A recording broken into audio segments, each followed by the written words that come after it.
Philanthropy, and we are just so thrilled that you chose to join us for the second in what we plan to be a series of our virtual leadership engagements. And last week, we were thrilled to kick off the series with one of our Dr. Kathleen Moore Faculty Excellence Award winners, Liz Kekat from the College of Arts and Sciences, and she did a fabulous job, and we are so thrilled to now have a distinguished Women in Leadership and Philanthropy member who also happens to be a really active and engaged member of our faculty, Dr. Joann Quinn, as our second presenter.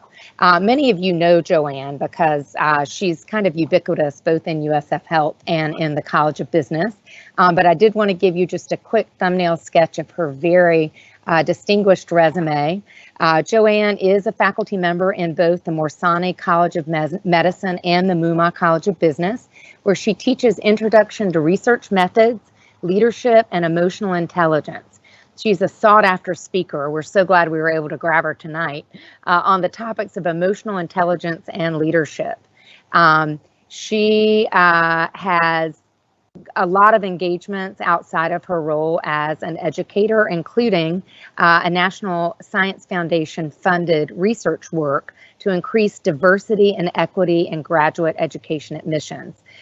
She's also, if you don't know her by name, you will know her by face, because she's an incredibly active member of WLP, both in mentoring and engaging with our students, and also in participating in a variety of WLP events, and including this evening. So we're so thrilled to have Joann. I could literally read for another 10 minutes and I wouldn't even touch on everything, but you did not come here to hear me talk. You came here to hear Joann.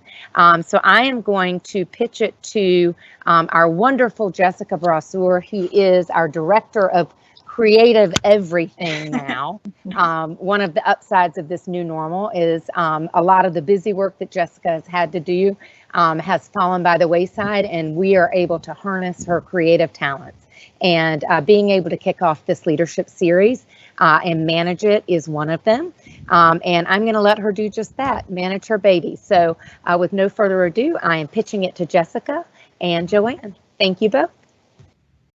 Thank you so much, India. Hello, everybody. I think I figured it out this time that everybody can see me. This is my excuse every week to be able to put on makeup, so thank you for being here. I'm so excited to welcome Joann. It has been a tremendous experience just to get to sit down for a few minutes and virtually talk to her and see what she wants to talk about. And I am very thrilled to be able to present this to you all. Before we get started, I want to remind everybody that I think it's over on the right side of your screen. There is a Q&A button. If you submit questions throughout this program, we will be able to facilitate them, get them to Joann so that she can answer them. Feel free to ask questions throughout. We will have a designated Q&A at the very end, but she is also open to questions as we go. So without further ado, I would like to welcome Joann Quinn, and sending you live. There we go. All right. Hey, hi.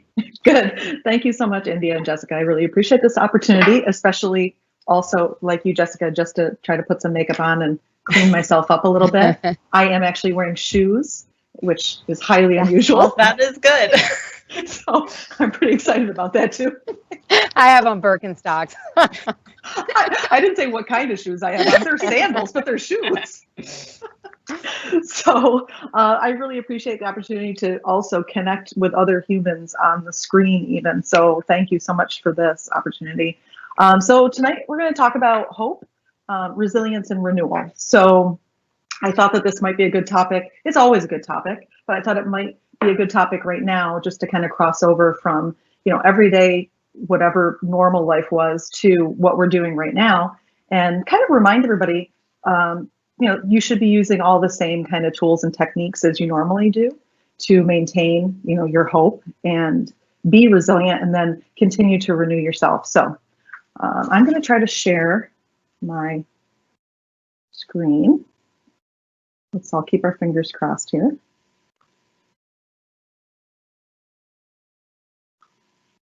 Okay. Is that working? Yes. Okay, thank you. Good.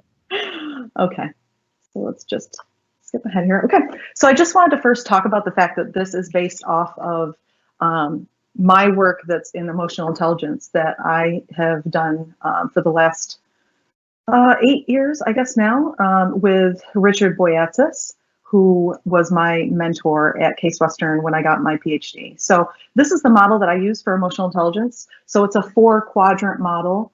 I kind of changed up the format that I used here from, this is taken from a recent HBR article in 2017. And I kind of like this layout, and it really starts at the left and moves to the right, but it's also an iterative kind of model. So you begin emotional intelligence with a basic level of self-awareness, which is just emotional self-awareness, and then move to self-management, thinking about emotional self-control probably as what you think of when you think of self-management. So are you able to manage your emotions without unexpected outbursts, that type of thing. Adaptability, of course, being really important in self-management, achievement orientation, and then positive outlook. And we're going to talk a little bit more specifically about that. And then moving into social awareness, which is empathy, and then the highest level of empathy being compassion, which we'll touch on, and organizational awareness, just knowing what's happening around you and how things kind of work in place. And then relationship management, so influence, coaching and mentoring, conflict management, teamwork, inspirational leadership, all those pieces that come together to form our relationship. So how do we use our understanding of ourselves and others to manage our relationships best? So this is kind of the background on where I come from. So I wanted to give you this first because my work really is grounded in emotional intelligence and these kind of 4 quadrants of emotional intelligence. And that's where everything kind of stems from as we talk about hope, resilience, and renewal. So I like to start off with this, and this might seem a little bit painful for people who don't normally do this, but I think it's really important that we check in with ourselves on a regular basis, and sometimes we need to kind of force that, right? So I tell all of my students 10 and 2 is a good place to start, but of course it depends on your schedule. And when I'm dealing with physicians, it's not 10 and 2 necessarily. Sometimes it's a different set of hours based on their work schedule. But I like to tell people just take a minute at 10 and 2, even if you set your watch, if you set your smartwatch, if you set your phone, just set a reminder. And there are a lot of apps that do this too. And I'm happy to give you a list of those if you're interested. But you just want to check in with yourself, right? Think about how you're feeling right now. Maybe you have, a backache from sitting in too many Zoom meetings, or maybe you're feeling happy about spending, family with your time with your family tonight. Or maybe you're actually missing out on, what's happening in your colleagues' lives because you don't see them on a regular basis. So just take a minute, and I'm actually going to do this to you right now. So it's going to be quick, but just take 1 minute and think about how you're feeling right now. Just focus on how you're feeling in this moment, and then try to name your emotions as you recognize them. Okay, go.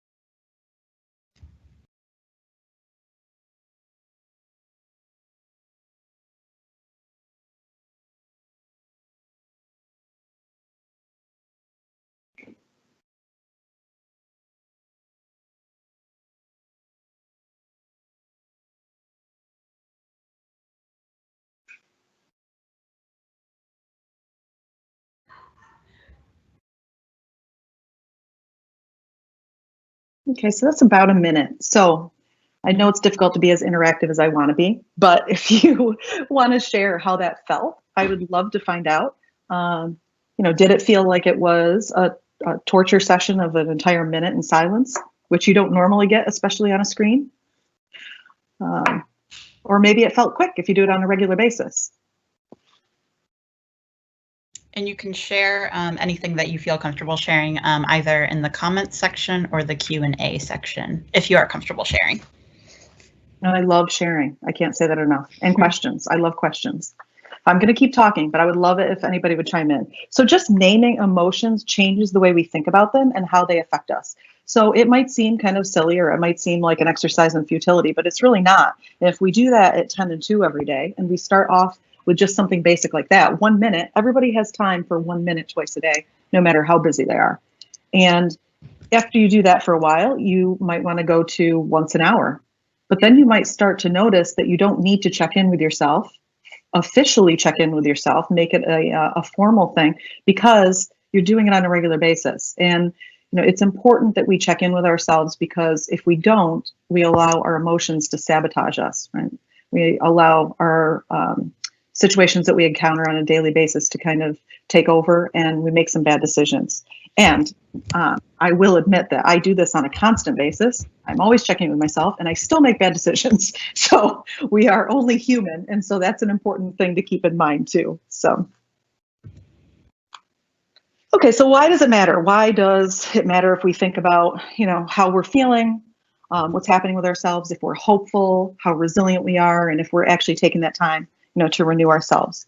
So this is really selfish in my focus, because I focus on hope every single day, and it doesn't look the same every day. It could be something different. It could be something that I'm working toward accomplishing. It could be something as simple as I'm planning on watching a movie, with my family, having popcorn. It could be, something bigger work-wise, and for me, it looks like making a plan and working to accomplish it. So, and at this point, my husband is so tired of my plans. He's always tired of my plans, but he's especially tired of my plans now, because I constantly say, okay, what's the plan? Like, what's the plan for the day? What's the plan for the week? I'm always making a list of, what I have to look forward to. And hope comes in all different forms, and it's completely individual, but is completely universal in that it drives all of us. It's about having a future orientation. So you might think of this as positivity or optimism.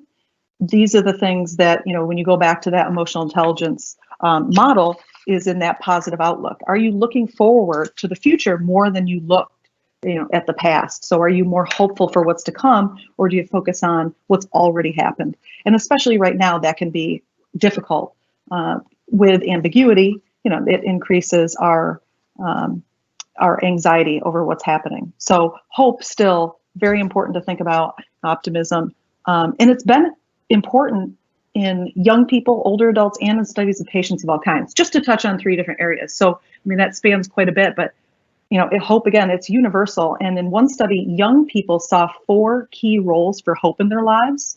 1, as a source of goals and happiness. 2, as enabling the pursuit of their goals. 3, as an asset to draw on when much else is lost. And 4, a necessary part of living. And the quote from that study that I thought was really important was, "A life without hope is no life at all." And I think that's true, right? We need to always have something that we're looking forward to, or we're going to be stagnant. In another study, hope emerged as the sole predictor of both physical and mental health for older adults. So it's really important at all ages. I tried to pull opposite ends of the spectrum there, but you can see the importance. So again, hope is universal to all of us. We just have to figure out what that looks like and make a plan to focus on it. I hope I'm not boring you, since I'm not getting any questions. Not at all. I mean, I am a professor, so I can keep speaking regardless of what's happening. So, well, hope and resilience are different things. They're also highly correlated, and I think maybe reciprocal, right? I think they feed each other. So I think hope feeds resilience, and resilience feeds hope. So this is another important idea. And it should not be surprising that individuals that are high in hope tend to show better athletic, academic, occupational, and health outcomes, right? So this is, it goes across a lot of areas of life. People who are hopeful also are more able to bounce back, because they focus on what they have to look forward to and not what could defeat them. So especially in times of adversity, times of difficulty, hope is really something that leads to resilience. Okay, so now we'll take another second to think about something, okay? So let's think about, what you are thinking with regard to hope right now, right? So try to bypass any anxiety you have, any ambiguity about what's to come, and don't worry about assigning a timeline, but just think of something that fills you with hope in the future. And it could be tonight, it could be next week, it could be next month, it could be next year. It could be 10 years from now. I mean, it's really based on your own timeline. I mean, I like to think of it in, all different periods of time, but some people like to focus on a nearer term. Some people like to focus on a further out term. So just take a second and think about that. Take a minute actually and think about that.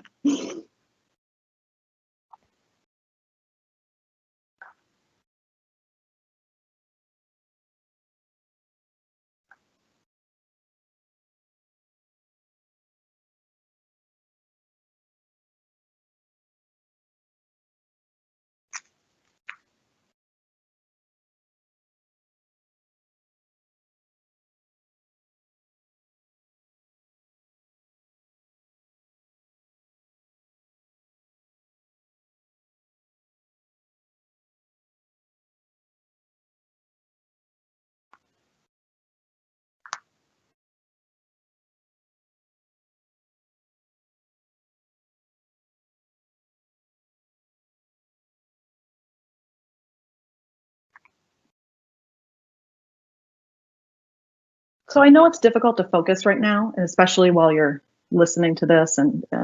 But if you could try this each day, you can just take maybe a little note for yourself on how it changes your outlook. Because I promise you, if you do focus on hope on a daily basis, and it's not something that you're doing already, it will change your outlook. And it won't just change your mood, right? Which is temporary. Maybe it's an hour or a few hours, but it will change your overall positive outlook. Another really important aspect of being hopeful and being resilient is focusing on what your values are. So how can your values actually help you stay focused and help you stay positive? For me, the biggest struggle during the past few weeks is that I haven't been able to go to Pilates every day. And I am not really independently motivated to go and work out. And so I'm failing at that on my own. But, I'm trying to take a walk in the neighborhood every day because, at least it gets me out kind of in, public. And it might not be the same, but it gives me a little bit of activity, gives me a change of scenery. Sometimes I change up my path, and our happiness and health is tied to what we do physically and psychologically to renew ourselves. So that's my tiny bit of renewal that I can get without too much effort. Although with the increasing heat, it's becoming more challenging. But and the important thing is this shouldn't be an afterthought. This should be something that we focus on for ourselves to ensure that we have the fuel in our tank to be our best self, personally and professionally. And we can't help anybody else if we're not. Right? This is the put your mask on the airplane before you put it on anybody else. It really is important. And years ago, before I started studying this, I thought, wow, if you're traveling with a small child, you don't want to put their mask on first. You want to put yours on. But, obviously it makes a lot of sense. And I think that that's something that, we need to keep in mind. And we are always discounting ourselves first, especially when we get busy and we get overwhelmed. So, another drain for me has been that I can't entertain. I love entertaining at home. And so, something that I've done to try to keep the connections with people is I've held some Zoom happy hours, like many people probably have, right? So our connections are really more important than they ever have been, and they need to be more deliberate now, right? We're not running into people in the hallways or seeing them out and about. So it's really important that we recognize that connections with others actually renews us. Another current challenge for people is that we are all working and living in the same space. I shouldn't say all, but a lot of us are working and living in the same space. Right. And it's taxing to be on endless meetings in this virtual space. But if it's tied to your purpose, it can actually even feel like it's fulfilling. Right. So if, I'm sure that, most of you already recognize on a regular basis what fulfills you and what your purpose is. But if not, you might want to focus on finding what your purpose is during this time.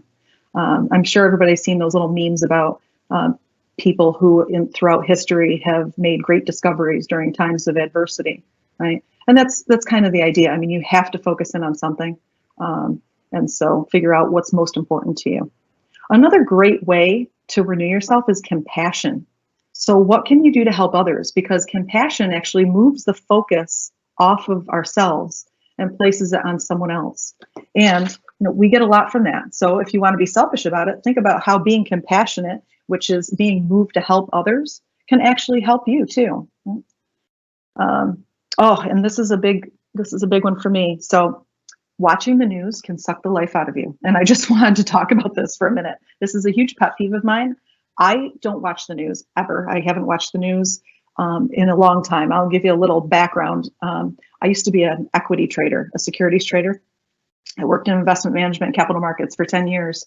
And I had several screens in front of my face at all times and several televisions surrounding me with news on. And so I spent, hours and hours a day listening to news.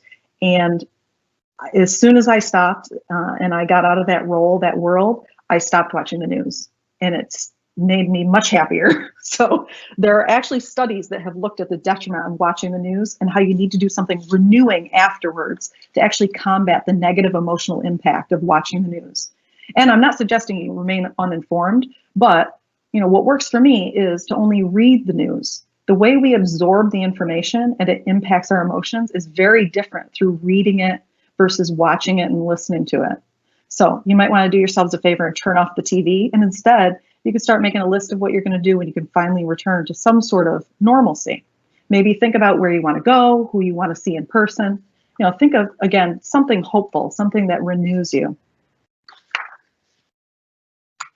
Okay, so another little how for you, and I won't force you to sit through a minute of silence on this one, but I want to provide this because I think this is a really important one too. And when I talk to people in person and I can get some immediate feedback, this is something that is a little bit more challenging for them to think about, but I think it can really give you a great payoff. So, what can you add to your day to boost your energy and mood? And then on the other side, what can you subtract from your day that you find sucks your energy? And sometimes this is hard depending on what your role is and where you are and what you need to get done. But, in a work environment, some of the examples I give are that sometimes, you work with close colleagues, you all have different likes and dislikes, different strengths and weaknesses.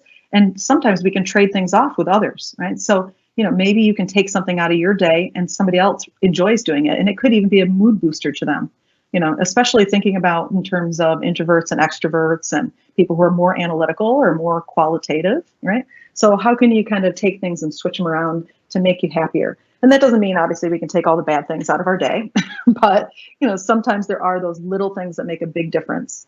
And then on the adding to your day, this, I've gotten great ideas from people from all different types of backgrounds. One year, probably 3 or 4 years ago, a pharmacy student told me that to boost his energy, he drinks an iced coffee and takes a 10-minute nap, which I love. And I'm not saying you need coffee to, be a mood booster, but, I thought that was an interesting one. With our medical students, we always talk about doing some meditative practices, some reflective practices, being mindful, maybe meditative hand washing. That's something that we talk about a lot with them. And that's especially important right now, right? So, take that time and think about, how you're feeling and what you're looking forward to kind of give yourself a little boost during that time. And taking walks too. Oh, and I want to just provide you with a list of references in case you're interested in taking a look at any of those studies that I referenced. And then you can always reach me afterwards if you don't want to ask me questions now, although I would love some.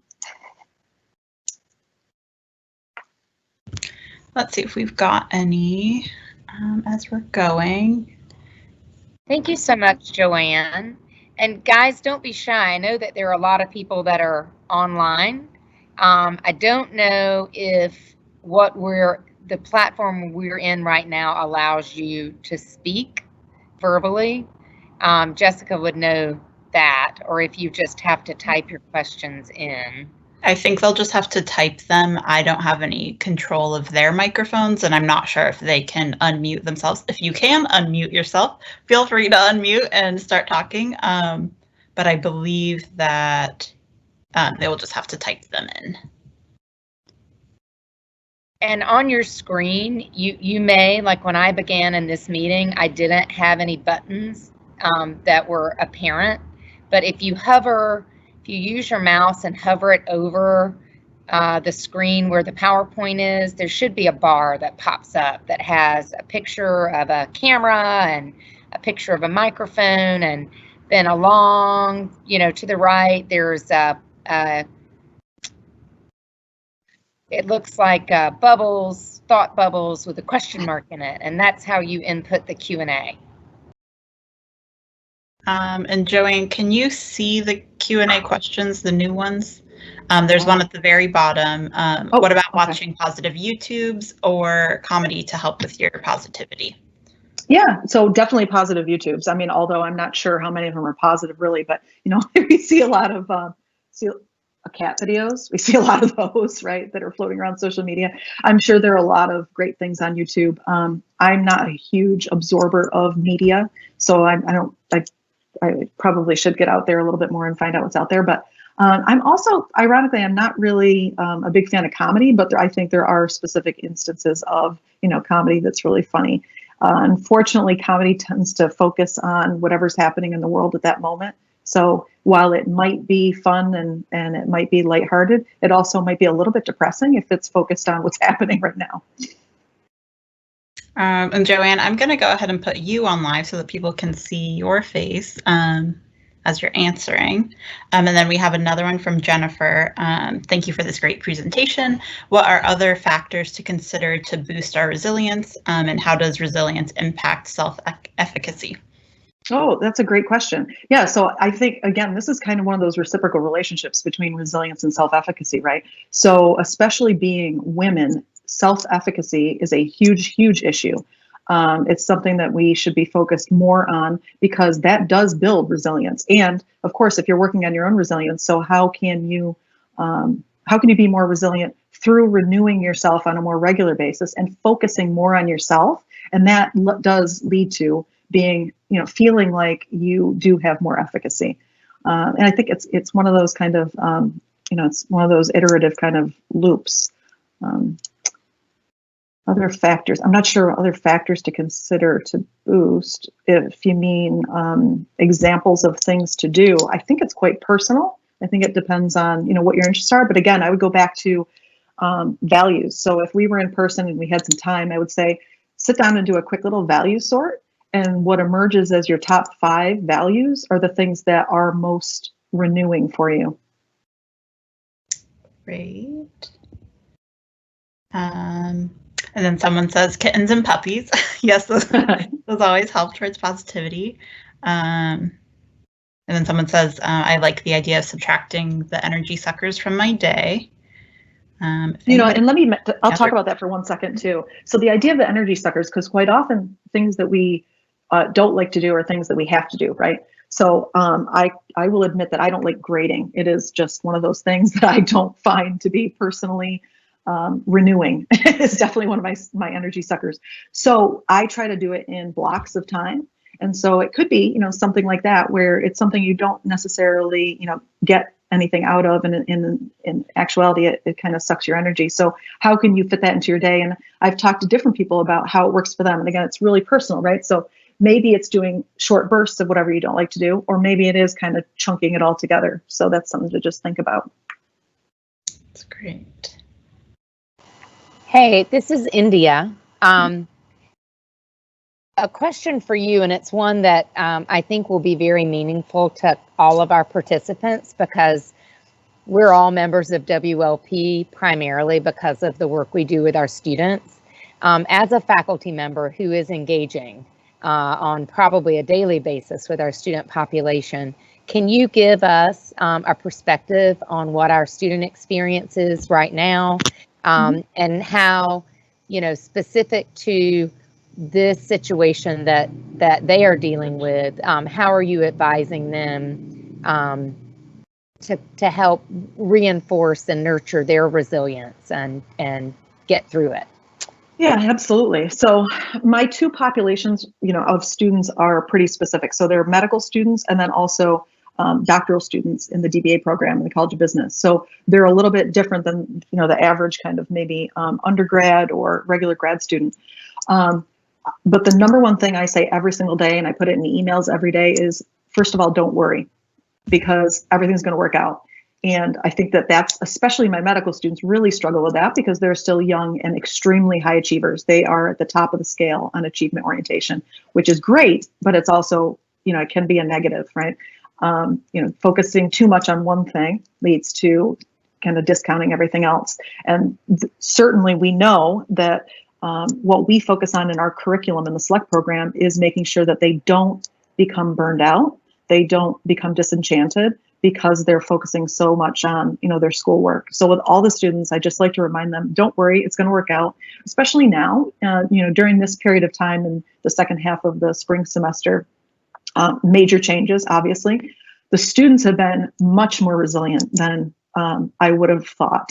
They transitioned really well. And I think for some of the students, it's been kind of a bonus for them to get to go home, spend time with their families, feel like they don't have all those external obligations where they did have more time to focus on their schoolwork and kind of relax. So I think that's really been a plus. And I'm hoping that some of that continues, especially with the medical students, that they recognize that extra time that they've had to focus on themselves and watch Netflix and all other things that they've said is really important. You can't do too much of anything, but certainly some of it is really important, and they don't focus on that on a regular basis. We have to remind them, during normal times, constantly to make sure they're working out, they're getting together, doing social things, just regular people stuff. That's great. I have a question, and then we have one more that Doreen has asked. But because we now have all of this quote unquote free time from being at home, how do we kind of deal with maybe the guilt that we have of having all of this free time and maybe not using it how we should be using it in that sort of aspect as it relates to, living our most fulfilled lives and kind of reaching for that? Yeah. Well, so I think, first of all, although, maybe that's happening for some, I think the reverse is happening for a lot of people as well. So I was on a call yesterday where the poll was taken, how much more time does it take to get things done now, than it did before? It takes a lot more time, right? Because of the coordinated effort. But I think, we all need a break, and we all have to give ourselves that opportunity to take the time. I took a nap today. I don't usually take naps. And I wasn't really actually sure it was going to happen. It kind of happened accidentally, but obviously I needed it. And I would normally be very anxious about that because I feel like I'm missing out on something that's supposed to be happening. I'm missing an email or something. Right. And so we need to give ourselves permission to just take that time to have downtime, and it's okay. It's like we talked about before we opened up the meeting. I had a choice of washing my hair or taking a bike ride in this beautiful weather. And you guys didn't see it, but you got dirty hair tonight. And we have another question from Doreen. How does exhibiting emotional intelligence in the virtual form differ from face-to-face? And what tips can you give to help your team during this time?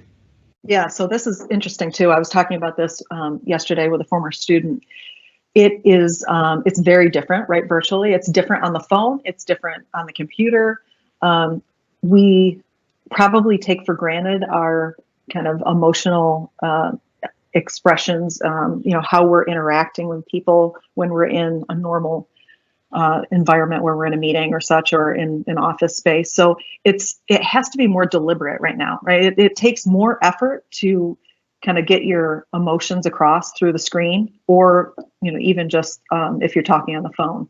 So I think it just has to be more focused, more deliberate. And I've seen this over the last several weeks been done really, really well by some people who are making sure that they're checking in with people too, making sure they're checking in with their team members. And I think we should be doing that all the time. We should all be saying, how are you doing, like on a legitimate question basis, what's happening, what's new, what are you working on? But I think now we can take all that extra time that, maybe some of us have to focus on reaching out to others, and especially some who need it, more than other people. I know that a couple of my colleagues who are living by themselves and away from their family, it helps to reach out to them a little bit more. Because they're not interacting constantly with people in their environment. So I think just being more deliberate. That's great. And then we have another one. How can we encourage others around us to tap into this emotional intelligence? So I think this can be connected to the virtual space of how we are communicating now, in addition to maybe people in our homes and how we're living day to day outside of work. Yes, that's a good question. So first, let me just mention the thought that whoever we are closest to gets the worst of us, generally speaking, right?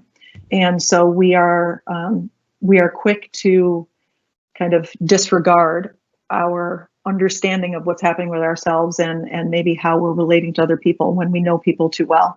So now that we're spending a lot more time, with people that we're living with, it might be advantageous to focus on that even a little bit more. And I know that's difficult, and I'm certainly guilty of all of these things that I say don't do, or do, whatever the case may be. But it's just being more focused in. And if if we went back and looked at that model of emotional intelligence again, kind of taking it step by step, right? First of all, being more aware, doing the 10 and 2, and then doing it on a more regular basis, and then starting to figure out how we can better manage ourselves. And another exercise I like to do with people on the self-management aspect is come up with a plan for how you're going to react when there's a trigger. Right. So I know that we all know that there are certain triggers, and maybe we know some new triggers now, or maybe they're just happening more often. So making sure that you have a plan ahead of time kind of sets a new neural pathway in your brain so that you can follow that instead of your default mode. And I'll give you guys my little amygdala hijack thing. So if here's your hand, and here your thumb is your amygdala, and this is the emotional center of our brain, right? So this is the oldest part of our human brain. And so then we're going to put our fingers down over our amygdala thumb, and that's our prefrontal cortex, right? So when we have an emotional response, it is very short-lived. Actually, it's happening in our amygdala, and it's flaring up, and it's coming up to our prefrontal cortex here. And this is our newest part of our brain, our most developed human part of our brain, right? So this is where our decision-making happens. Sometimes we make really bad decisions, and it's not an emotional problem, it's a cognitive issue. So we can train ourselves to actually make better decisions and prevent our amygdala from being shown like this. We call this the amygdala hijack, flipping our lid. Right? So you don't want to flip your lid and expose your emotional center. You want to keep your prefrontal cortex down over the top of it. So we can make a plan for that. You can, kind of set your new neural pathways by making a plan for what you want to happen. And you probably fail at it a few times, but that's okay. We get better if we keep practicing. That's great. And Virginia just joined a few minutes late. Could you just recap the 10 and 2 exercise for anybody else who joined late as well? Absolutely. So 10 and 2, I say 10 a.m. and 2 p.m. in the afternoon, theoretically, or any time that's kind of the midpoint of the morning and the midpoint in the afternoon, or however your schedule is. Just stop and set a timer for 1 minute initially, just to think about how you're feeling. What's happening with you, how you're feeling, not what you're thinking about, but how are you feeling? And it could be physical, right? It could be some physiological thing. Could be you have a headache, or it could be that something is bothering you. You're focused on something that's upsetting. You're sad. You're, could be happy. Whatever it is. But just taking a minute to take those 2 times out of the day to focus on how you're feeling leads to retraining your brain to do that more often. So then you might be doing it once an hour. Then you might be doing it on a constant basis.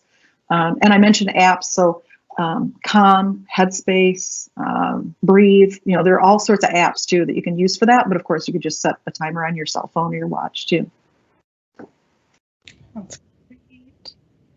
Does anyone have any other questions? Anything that has kind of been spurred by other questions that have been asked? These are really good questions, so I want more of them.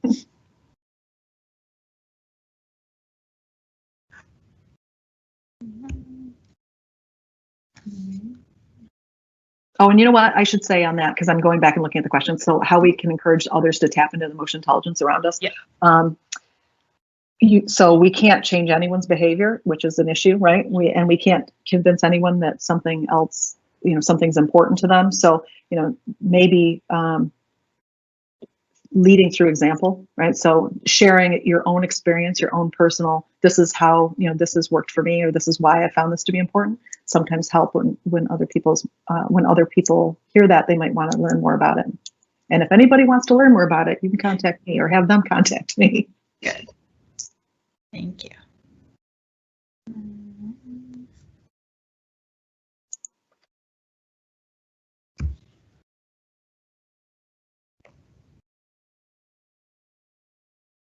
And then someone asks, what about music? I love music. Yeah, I want maybe a little bit more context with that, but music is always good, I think. Yeah, so music is one of those things too that based on your values, right? What's important to you, and it certainly can be calming, or it can be energizing, right? I mean, there are a lot of studies that show. So actually, I mentioned my advisor for my PhD work was Richard Boyatzis, who created this emotional intelligence model with Dan Goleman. Richard starts his classes with music. He starts it with a song like, RESPECT, or, something really uplifting, because he wants to get the energy in the room. And that's the same thing that happens, on an individual basis with your music. So you might want to think about trying different music for different moods, right? Or different times. Do you want to be more relaxed? Do you want smooth jazz? Do you want classical, light classical, not crazy loud classical? Or do you want, sometimes on the way into meetings in the morning, early morning, when I had those, I would play really loud, upbeat music because I don't like mornings. So, you have to figure out what works for you. That's great. And then someone also asks, it seems like a lot of people are having a hard time focusing. What can we do to help ourselves and our team members to focus? Oh, gosh. Yeah, that's really difficult. So let me tell you that Dan Goleman actually has a book specifically on focusing. So you might want to check that out. Focus is difficult, right? So some of us are really good at focusing in on something so that we get like kind of stuck and start to ignore other things. But the good kind of focus is being aware. And so I know that Dan believes that starts with self-awareness. And so if you can just start by being more aware of what's happening with yourself. And again, it could be, what is motivating you to focus. So maybe that is music, right? It might be setting the mood. It might be setting your environment in the right place. It could be thinking about being hopeful and what you want to accomplish. And again, if I want to focus on something, I'm going to plan that kind of end goal, right? What is the goal? What is my kind of timeline to get there? And it's okay if you don't have that, but I think that you need to establish what that is. Even if it's okay if I don't have that timeline. That's great. Doreen says, you mentioned that you are a chronic planner. Can you give any tips to keep your goals in focus during this time? Yeah, so it's funny. I changed things up quite a bit. So I've tried a lot of different methods over the years. So what I used to do way back when I was an equity trader, I would organize my desk every single morning with whatever I needed to get done and make my plan. And so I'd make a new list every single day. And sometimes I do this. Sometimes I revert back to it. So I literally take out, a fresh page in my my notebook, or one of my notebooks, depending on which area it's focused in. And I say, here are the 5 things that I need to get done during X amount of time. Here are the next 5 things I'd like to get done. Here are like 5 more things that are on my future kind of plan. So sometimes I'm doing that I'm just reiterating like on a daily basis. Since I'm home and I'm working in my closet quite often right now, I have a new kind of like sticky whiteboard that I put on the door. So it's on the back of the door, so I can't leave the room because my door is always shut, so that I'm shut in there. I can't leave the room without seeing it. So that's one of those things too that I'm just kind of checking back in with my list. And I felt like I wasn't doing a great job a couple weeks ago. And so that's why I kind of changed up my method. So sometimes, I have to change up my method and fix something. I've also been an analog planner at different points. So again, writing things down on a paper calendar as opposed to, on our computer calendar. I kind of do a lot of different things. So I think it has to be something that works, for you. And also it might be something dependent on, what's happening with you right then. That's great. And then this is just a comment from Barbara. She says, I really enjoy the way you explain things and use personal experience. Well, Thank you. I hope I Joann is a wasn't teacher and she is well seasoned. That's great. Does anyone have any questions? We're not low on time, but if you have anything, we definitely want to get any of your questions, or if you just want to give Joann a compliment, we would love to have those.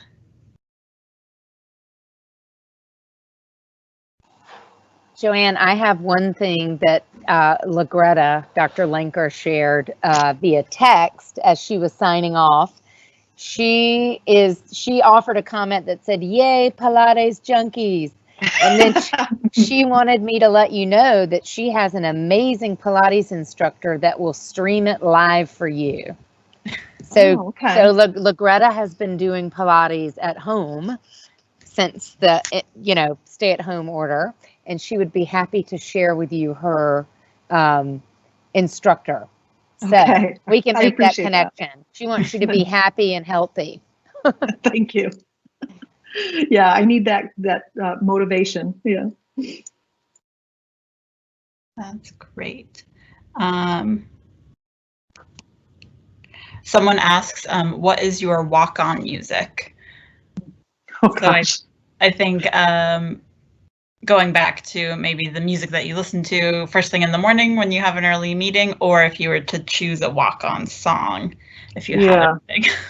I think it depends on my mood. I mean, so I'm kind of stuck in the 70s still as far as my music goes for the most part. So the majority of time, if anybody's around me, they're listening to, James Taylor and Gordon Lightfoot and, Blue Oyster Cult, who knows, like something like that. So that's more of like my normal, but, I think I mix it up with different things. I think you have to figure out what you're trying to accomplish with it, right? For sure. Doreen says that she appreciates you taking the time to speak to us.